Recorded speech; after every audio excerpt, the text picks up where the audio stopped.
Good afternoon. My name is Priya Johnson. I'm a youth organizer with Youth United for Change. We are a youth-led organization supporting the leadership and organizing of young people across Philly in the fight for quality schools. In the struggle to support and lift up schools that serve the unique needs and interests of every student and respects their voice. Over this past year, this vision of education held by so many young people has been pushed even further out of reach. Philadelphia is the latest ground zero in what has become yet another misguided American war. The attack on public education has grown beyond belief and has devastated cities across the nation, ripping up the roots of public infrastructure, destroying the livelihoods of teachers and staff, and leaving students to fend for themselves. Our already struggling communities are having their precious resources grabbed from beneath their feet.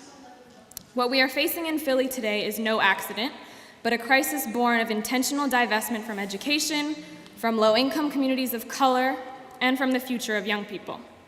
In 2011, Pennsylvania's Governor Corbett cut education funding by $1 billion, like Schwan said, severely limiting the resources and capabilities of the school district of Philadelphia. He further suspended the fair funding formula instated by the previous administration, making Pennsylvania one of only 2 states in the country that does not allocate funds to districts based on specific calculations of student need. This negligence on the part of the state government continues to have brutal effects at home, causing the School District of Philadelphia to announce the closure of 64 public schools last year. 64 public schools. Citing its gaping budget deficit, the School District of Philadelphia made a business plan, as opposed to an education plan, for the city, and dug directly into the pockets of public schools. Despite heavy resistance and cries of frustration and outrage from every corner of the city, the district ultimately voted to close 24 schools, laid off almost 4,000 teachers and staff, and rolled back funds for art, music, and sports programs. As fall came around, there was a very real threat of schools not even opening on time. When schools did open, students had to bear the brunt, and they continue to do so. Still, many schools remain without counselors and nurses, threatening the college access as well as emotional and physical health of thousands of young people. Arts and music programs have been slashed at some of the top creative and performing arts schools in this city, placing a damper on student dreams.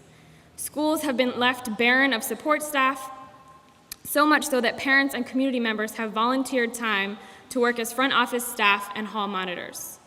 Though perhaps not on record, a number of schools will cite an increase in violent incidents as well as a higher rate of school dropouts, re-entrenching the school-to-prison pipeline we have fought so desperately to dismantle. Principals have been expected to work miracles with an influx of new students and the few staff they have remaining. Am I doing something wrong? Okay. For those schools, thank you. For those schools that have closed, the nightmare has been even worse. Getting acclimated to a completely new school in a new neighborhood, sometimes across the city, is challenging to say the least. While the district will provide faulty justifications for school closures, the reality is that they were not decided based on any legitimate measure of performance. They will not save the money that so many corporate reformers espouse that they will, and most importantly, they will not do anything to improve the education that our students receive. While Governor Corbett has to carry much of the weight for our current situation, the blame is not entirely squarely in his hands. Unfortunately, he is in line with national trends advocating for an education system based on competition and fixating on the misleading idea of choice. At the local level, our city councilman and Mayor Nutter have been unable to consistently work together to agree on city funding mechanisms in the absence of state support. Finally, the school district itself is an unelected body, appointed by the mayor and the governor, making damaging decisions without genuinely consulting with or being accountable to the communities of Philadelphia. These political game players have gambled with the future of Philadelphia students and have continually made choices that protect corporate interests at our expense. We all know that we deserve better. In the face of a crisis so large, communities in Philadelphia had no option but to come together. In an unprecedented show of solidarity, student groups, teachers' unions, service worker unions, parents, and community members came together to form the Philadelphia Coalition Advocating for Public Schools, or PCAPS, in May of last year. In the past year, we have poured blood, sweat, and tears into moving our public servants, public servants to make decisions on behalf of us, the constituents. We have sat down in the middle of Broad Street, linked arms around the Capitol building in Harrisburg, signed petitions, testified at the school district, canvassed across the city, and hunger struck. PCAPS even collected over 1,500 surveys, and YUC members held 26 listening sessions with community in order to write a true education plan.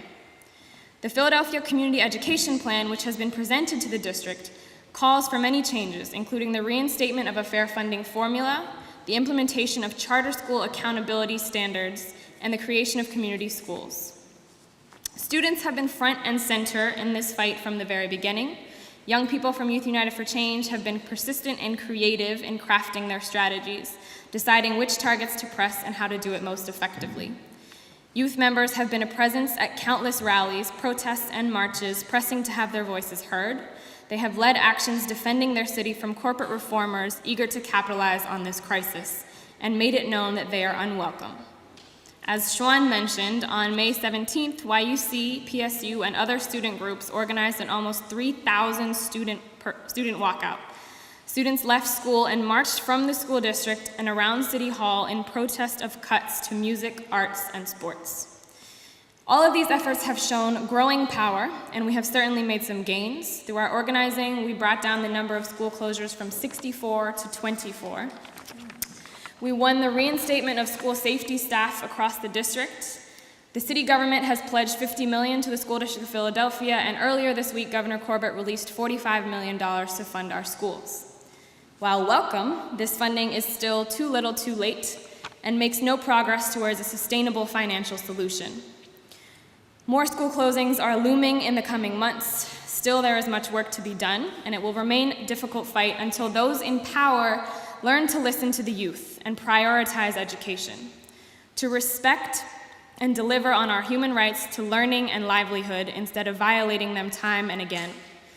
Education is not for sale in this city, and Youth United for Change and all of our communities will continue to speak loudly and act powerfully until our message is heard. Thank you.